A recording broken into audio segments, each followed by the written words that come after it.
안녕하세요. 시나리오 작가 나결입니다. 오늘 여러분과 함께 나눌 책은 시나리오 성공의 법칙 이어서 나가고요. 지난주까지 해서 제 4장 행동에 대한 지문을 어떻게 쓸 것인가 라는 부분을 마무리했고요. 오늘부터 제 5장 드디어 대사에 대한 부분 나눠보도록 하겠습니다. 대사, 다이얼로그는 어떻게 쓸 것인가. 대사가 굉장히 중요하면서도 좀 쓰기 힘든 것 같아요. 저도 굉장히 좀 많이 고민하는 부분이기도 하고 어려워하는 부분이기도 해요. 오히려 구조를 잡거나 하는 것보다 저한테는 좀 대사가 좀 더 어렵다 싶을 정도로 고민을 많이 하게 되는데요. 오늘 저 같은 고민을 하고 계시는 여러분이 계시다면 조금 도움이 되는 시간이 되지 않을까 하는 기대와 함께 시작해 보도록 할게요. 일단 캐릭터의 겉모습은 인간의 형태를 띠고 있지만은 실제로는 이야기의 소재래요. 이거 되게 중요한 부분인 것 같아요. 우리가 캐릭터의 겉모습을 정하지 않고 스토리만 정할 때가 있어요. 그러면 중요한 부분에서 어떤 행동을 해야 되는데 캐릭터가 아무것도 하지 않거나 굉장히 흔한 평범한 행동을 할 경우들이 있어요. 근데 사실 우리가 어떤 주인공을 설정했을 때 사건보다도 항상 주인공이 어떤 식으로 세팅되느냐에 따라서 이야기라는 것은 이 사건을 어떤 특징을 가진 주인공이 어떻게 헤쳐나가냐의 문제잖아요. 그래서 대사가 굉장히 이런 의미에 있어서도 캐릭터라는 게 인물의 소재라는 것으로 봤을 때 대사도 굉장히 이와 유사하게 중요한 측면을 가지고 있대요. 그 첫 번째는 일단 대사라는 것이 이야기를 끌고 나가야 한다는 것이고요. 두 번째는 이 대사가 우리가 설정한 이 캐릭터가 내뱉을 만한 말이라는 믿음이 가는 대사여야 된다는 거예요. 간혹 우리가 이럴 때 있잖아요. 그냥 작가가 쓴 대사구나라는 느낌이 들 때요. 그런 대사들을 하지 않고 캐릭터가 직접 우리가 설정한 어떤 캐릭터를 관객들이 봤을 때 걔라면 그렇게 하겠구나라는 생각이 드는 대사여야 된다는 거죠. 그러면 첫 번째 아까 말씀드렸던 이야기를 어떻게 끌고 나가는 것이 대사인가 라는 측면에서 오늘 이야기 한번 나눠볼게요. 시나리오는 사실 행동과 대사를 통해서 이야기를 끌고 나가는데요. 행동은 사람이 하는 행동, 그 짓이라는 것을 보여줘요. 뭐뭐 하는 짓이라고 하죠. 그 행위를 보여주는 반면 대사는 사람들이 생각하는 바를 들려준대요. 그러므로 행동이 대체로 무슨 사건이 일어나는지를 보여준다면 대사는 왜 그런 사건이 일어났는지 또는 그 사건이 뜻하는 바가 뭔지를 보여준대요. 들려준대요. 그래서 이 대사라는 게 굉장히 중요한데 이 대사는 두 가지 방법으로 이야기를 끌고 나가는데요. 첫 번째는 드라마를 전달해요. 대사는 캐릭터의 목표가 도출돼 나오는 곳이기 때문에 서로 갈등 상황에 있는 캐릭터의 목표는 이야기를 끌고 나가는 원동력이 된다는 거죠. 그래서 대사는 드라마를 전달하는 역할을 하나 하고요. 두 번째는 대사는 관객이 알아야 할 필요가 있는 것들을 전달해요. 일단 플롯이라는 게 진행되면서 관객들이 꼭 이해해야 되는 정보나 캐릭터에 대한 통찰력을 관객에게 전달하게 되는데요. 이런 부분 굉장히 중요한데 조심하셔야 되는 것이 잘못하면 이제 설명충이 되는 거죠. 형사가 나오는 장면 같은 데서 형사가 이제 어떤 사건에 대해서 설명하는 것들, 이런 것들을 어쩔 수 없이 플롯을 위해서 정보를 전달하기 위해서 필요하지만 개성 없이 전달하면 진짜 그야말로 설명충 장면이 되니까 우리 모두가 굉장히 지루하는 장면이 만들어진다는 것을 기억하셔야 될 것 같아요. 자, 그러면 대사는 드라마를 전달한다고 했잖아요. 그럼 드라마는 어떻게 만드나요? 여기서 이렇게 얘기해요. 드라마는 바로 갈등이라고요. 어느 캐릭터가 뭔가를 원하는 게 있고 다른 캐릭터는 그걸 막는 거예요. 그럴 때 드라마가 생겨요. 어떤 캐릭터가 다른 캐릭터보다 뭔가를 얻어내려고 애쓰는데 다른 캐릭터가 그걸 안 주려고 해야 돼요.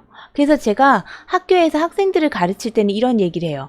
대답만 하지 않아도, 묻는 말에 대답만 빨리 하지 않아도 갈등이 생긴다고요. 너 어디 이제 학생들이나 이제 시나리오 쓸 때 실수하기 쉬운 부분이 이거예요. 너 오늘 뭐 했니? 라고 물어봤을 때 주인공이 나 오늘 나가서 친구 만나서 커피 마시고 했어. 이렇게 대답을 해주는 거예요. 그러면 갈등이 안 생기죠. 너무나 우호적이잖아요. 그래서 갈등이 생기게 하는 방법은 좀 쉬운 것 같아요. 너 오늘 뭐 했어? 라고 물었을 때 대답을 조금 늦게 하거나 안 하면 됩니다. 그것만으로도 갈등이 생기죠. 이건 그냥 단편적으로 편하게 아주 쉬운 방법을 하나 제시한 거고요. 사실 이렇게 갈등을 가지고 있는 대사를 해주면 드라마가 생긴다는 거예요. 이상적인 경우에는 서로가 원하는 게 있을 때예요. 서로가 원하는 게 있고 그걸 안 주려고 할 때. 그래서 그게 물건이든 원하는 대답이든 혹은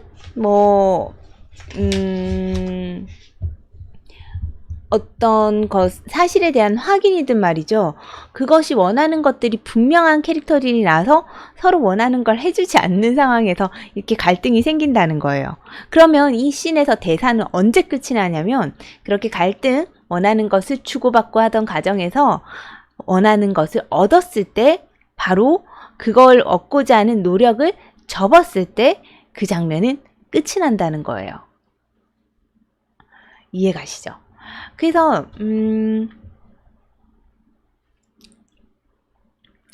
이렇게 갈등이라는 게 중요해요.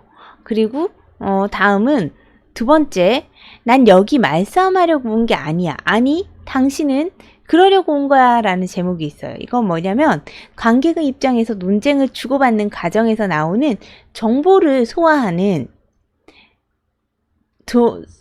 것이 사실은 재미있고 이해력이 높아져요. 그래서 시나리오를 길게 쓰거나 혹은 영화를 길게 찍으신 감독님들이 이렇게 씬을 드러내거나 막 편집을 하면서 막 끊어낼 경우 있잖아요.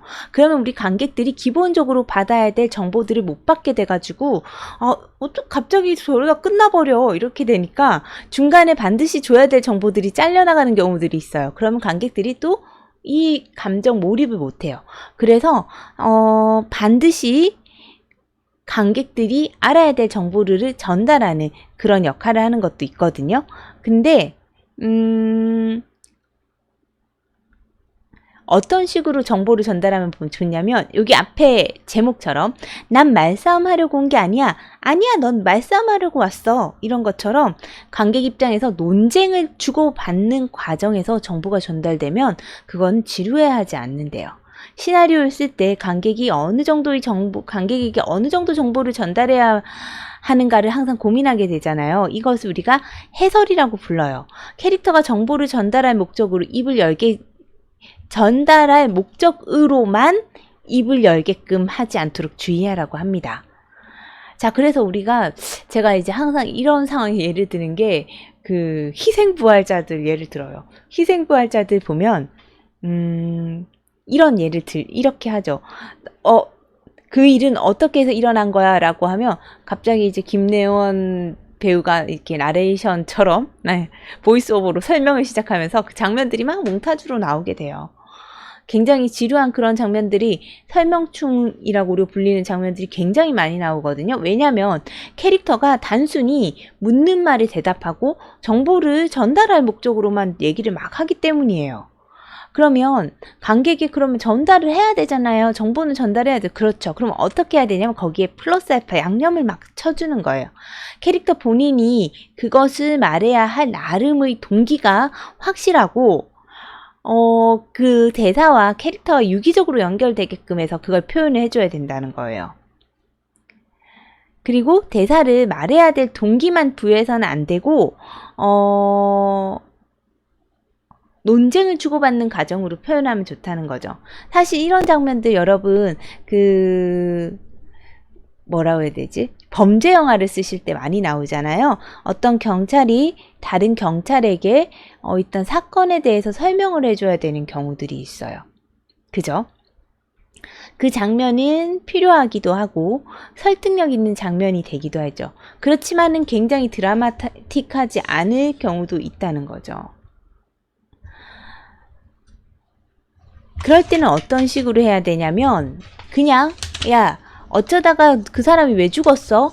그 사람이 이런 과정으로 해서 죽었어.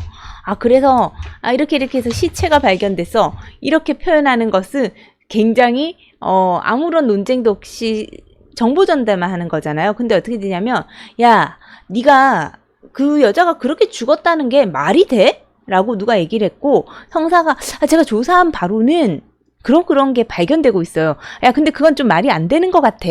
라고 반박을 상대가 해요. 그럼 형사 2번이 또 얘기를 하는 거예요. 제가 보니까 증거 1번, 증거 2번, 증거 3번 이런 게 나왔어요. 그래서 이 여자는 그 사람이 죽인 게 맞아요. 이렇게 얘기를 설명하는 장면이 되면 어떤가요?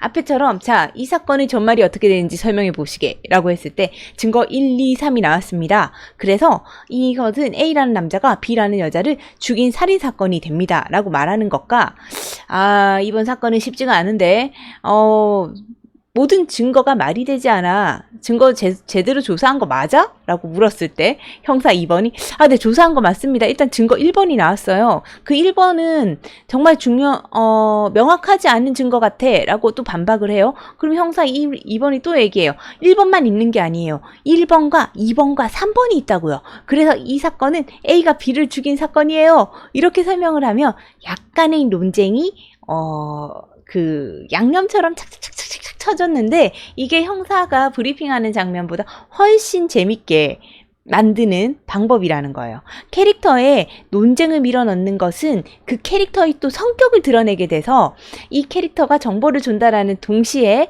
어떤 거냐면 성격이 드러나게 되는 하나의 두 가지 역할을 한 번에 하고 있다는 거예요. 그래서 그 캐릭터를 이해하게 되니까 이 씬을 보는 것 자체가 관객들이 조금 더 재밌어진다는 거죠.